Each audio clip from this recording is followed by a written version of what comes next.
জল মেপে দিচ্ছি চা বানানোর জন্য।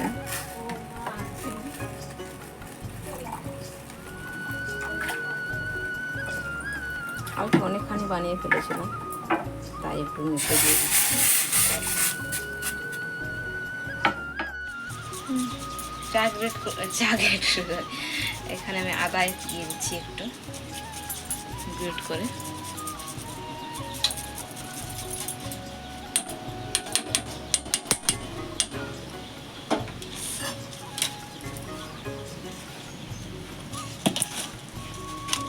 একটু লবণ, একটু ঠান্ডা লেগেছে। শুঁক শুঁক শুঁক শুঁক। ওষুধটা খেয়েছো? না, ওষুধ খেয়েছো? চিনি দিয়ে দে। ঠান্ডার মধ্যে রেখেছে, এখানে চিনি রেখেছে, এটাতে চা সব ফুটুক না, দিয়ে সব একসঙ্গে দিয়ে ফুটিয়ে দিই। না না, কালকে দিতে হয়েছিল, অনেক তখন অনেকগুলো দিয়ে দিয়েছিলাম।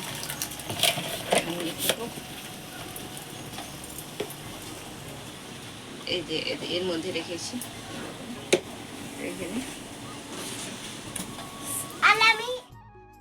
হ্যালো আমার প্রিয় বন্ধু, পৃথিবীর যে প্রান্ত থেকে দেখছো, আশা করি তোমরা সকলে ভালো আছো, সুস্থ আছো।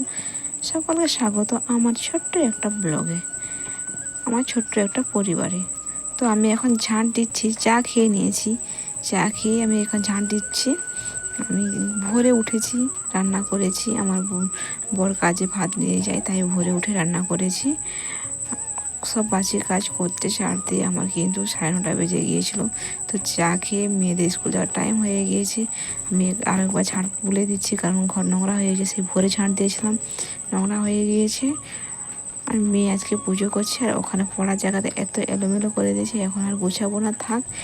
জল ছেড়েছে, পাম্প চালু করেছে, তো জল ধরতে হবে, তাই একটু তাড়াহুড়ো করে যাই হোক ঝাঁটিয়ে দিচ্ছি।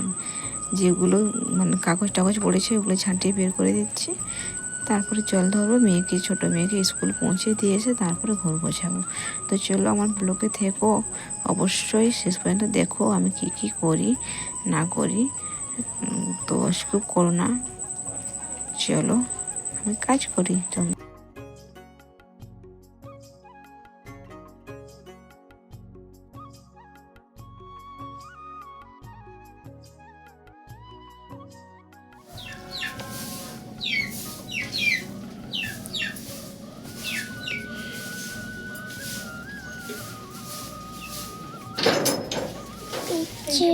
পাইপ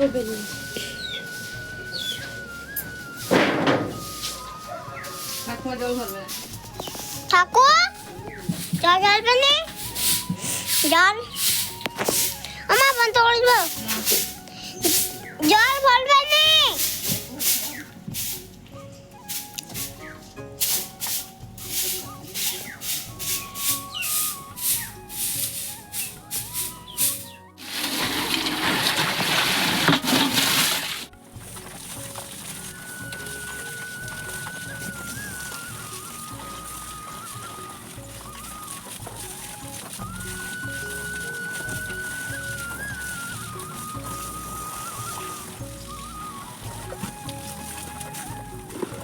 ট্যাঙ্কির জল খাই না, তাই ডাইরেক্ট জল ধরে নিচ্ছি, বোতলেই ধরি আর ব্যাগের মধ্যে গুছিয়ে রাখি, তাহলে এলোমেলো হয় না।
পাশে কিছু জিনিস, এগুলো কাচলাম, কেচে জল ধরে নিয়ে আসলাম, ভিজেই গিয়েছি। আমার এইভাবে আমাকে শাড়ি নাইটি পরতে হয়। জল যখনই ধরি তখন ভিজে যায়, বাসি কাজ যখন করি তখন একবার ভিজে যায় বাসি কাপড় শাড়ি। তো এই নিয়ে আমাদের জিনিস অনেকগুলোই হয়ে যায়। তো যতক্ষণ পাইপ লাইন করতে পারছি না ততক্ষণ আমাদের এরকম সমস্যা। আর বাথরুম বানালে বাথরুমের ছাদের উপরে ট্যাঙ্কি তুলতাম, তো বাথরুম নেই, তাই ওইভাবে ট্যাঙ্কি রেখেছি। আর ডাইরেক্ট জল ধরতে গিয়ে এরকম ভিজে যায়, ট্যাঙ্কিও যখন জল ভরায় তখনও ভিজে যায়। তো সব কাজ গুছিয়ে মেয়েকে পৌঁছে দিয়ে আসবো, তাই রেডি হচ্ছি। আর মেয়ে তার দিদি চলে গেছে, তাই সে তাড়াহুড়ো করছে, মা চলো চলো দিতে। আর এইভাবেই মেয়েকে মানে পৌঁছে দিয়ে আসি আমি স্কুল। আর আবার 1:15 নিয়ে আসি। বাড়ির কাজ করে মেয়েকে গুছিয়ে মানে সাজিয়ে স্নান করিয়ে ওনাদেরকে খাওয়ানো। তো মেয়েদের অনেক অনেক কাজ, তাই না? হাউস ওয়াইফের কাজের কোনো শেষ নেই, কোন দিকে করবে কোন দিকে না। এই জন্য গরু নেওয়া হয়নি। তো একটু মেয়ে বড় হোক আর ও নিজে থেকে যখন স্কুল যেতে পারবে তখন আমি গরু নেব ভাবছি। তো গরু আর ছাগল রাখবো ভাবছি। তো শূন্য হাতে আছি, তখন একটু চাষ করলে ভালো হয়। মানে গরিব ঘরে তো মানে গরু বাছুর থাকা মানে ভালো। এখন পুরো শূন্য হাত, কিচ্ছু নেই আমার, শুধু মুরগি ছাড়া কিচ্ছু নেই। আর বাচ্চাদের পৌঁছে দিয়ে আসতে হবে। আর আমাদের এখানে স্কুলটা বাজারে, প্রচুর গাড়ি। আর মেয়ে তো রাস্তা চলতে জানে না, ছোট বাচ্চা। ওই একটু 2 বছরের মতো পৌঁছে দিয়ে এলে, তখন ও 3-4 উঠে গেলে তখন ও নিজে থেকে যাবে, আর তখন আমাকে যেতে হবে না। তখন আমি গরু বাছুর রাখবো, ছাগল রাখবো। ওনাদেরকেও রাখলে তো সময় দিতে হবে, তাই বাচ্চারা বড়ো হচ্ছে, কিছু তো করতে হবে, নইলে তো পড়াশোনার খরচ কীভাবে জোগাবো। গরু বাছুর চাষ করতে হবে। চলো অবশ্যই ব্লগ দেখো, স্কিপ করো না, মেয়েকে পৌঁছে দিয়ে আসি।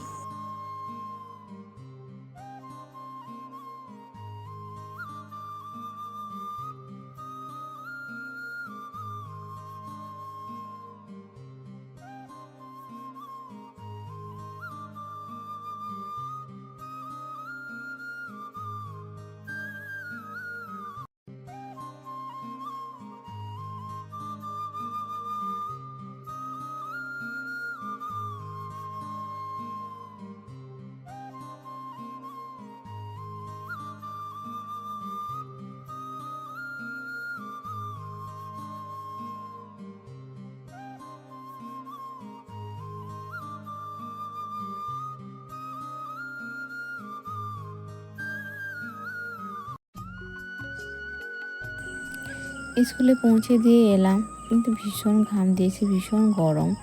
তো এই যে মেয়ে পড়েছিল, তাদের পড়ার বইগুলো গোছাবো। আর এটা মেয়ে বানিয়েছে কলম রাখার জন্য। আবার ঘরেও আছে, ঘরের ভেতরেও। তো ওদের কলম কত যে কলম তা ঠিক নেই, যেই দিকেই দেখাবে সেই দিকেই কলম। তো বইগুলো গুছিয়ে নেব। ছোটো মেয়ে গুছিয়ে রাখে, বড়ো মেয়েটা এতখানি বদমাস, বইগুলো সব এলোমেলো সব করে রাখে। চারধারে শুধু ওরই বই দিন, কোথাও তার কোনো জিনিসে গুছিয়ে রাখবে না। যতক্ষণ না মা বকবে ততক্ষণ বই গুছাবেই না।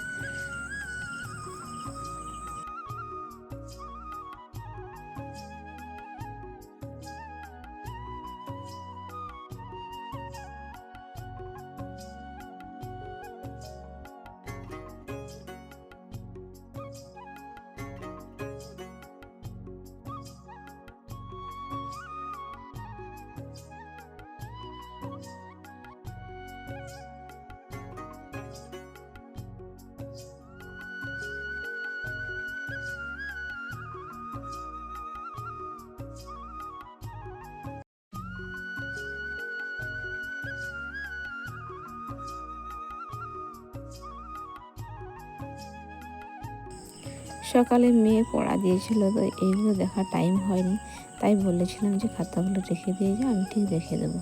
তাই আমি এখন দেখে দিচ্ছি যে ঠিক করেছি না ভুল করেছি, একবার চেক করে নিচ্ছি আমি। তো চলো আমার ব্লগে থেকে অবশ্যই স্কিপ করো না। আমি এখানে কিছুই খাইনি, সেই যে চা খেয়েছি। আর এখন ঘড়িতে বাজে 11:15। তো আমি এটাকে চেক করে নিই, নইলে এটা আবার থেকে যাবে, ভুলে যাব আমি। তাই জন্য এটা চেক করে নিচ্ছি, চেক করার পর খাবো।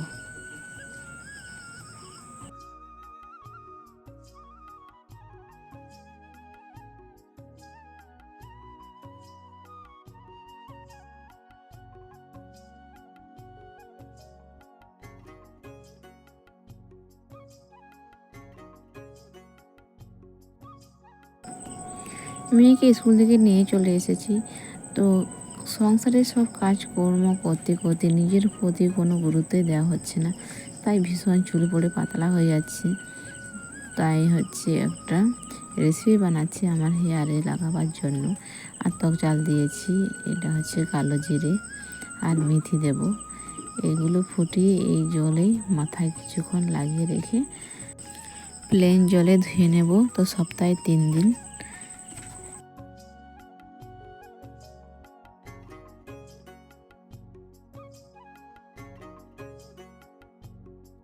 এই যে জলটা ছেঁকে নিয়েছি, এই যে জল, এটা মাথায় অ্যাপ্লাই করে।